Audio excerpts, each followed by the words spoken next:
ছাত্র জনতার আন্দোলন নিয়ে যাদের নামে হত্যা মামলা হয়েছে তদন্ত ছাড়া তাদের গ্রেপ্তার করা যাবে না বলে জানিয়েছেন স্বরাষ্ট্র উপদেষ্টা অবসরপ্রাপ্ত লেফটেন্যান্ট জেনারেল মোহাম্মদ জাহাঙ্গীর আলম চৌধুরী।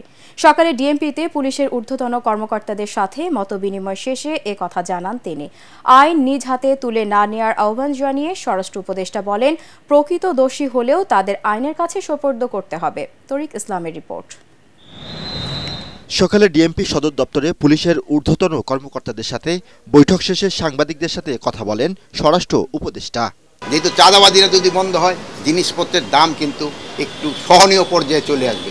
এই চাঁদাবাজি যেন না হয়, প্লাসে যে ঘুষ এবং দুর্নীতিতে পুরো আমাদের সমাজটাকেই গ্রাস করে নিচ্ছে, এটারে কিভাবে বন্ধ করা যায় এইগুলি সম্বন্ধে তাদের সাথে আলোচনা। এ সময় তিনি বলেন, পুলিশ নয় জনগণই মামলা দায়ের করেছে, তবে তদন্ত ছাড়া কোনো আসামিকে আটক করা হবে না।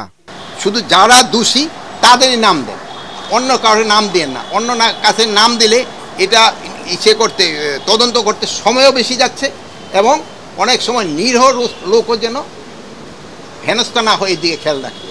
এই জন্য আমরা কিন্তু একটা মিডিয়াও বলে দিছি, প্লাস আপনাদের আমরা পেপারে দিয়েছি, বলছি যে সাধারণ লোক যেন হেনস্থা না হয়, ইনভেস্টিগেশন ছাড়া কাউকে অ্যারেস্ট করা হবে না।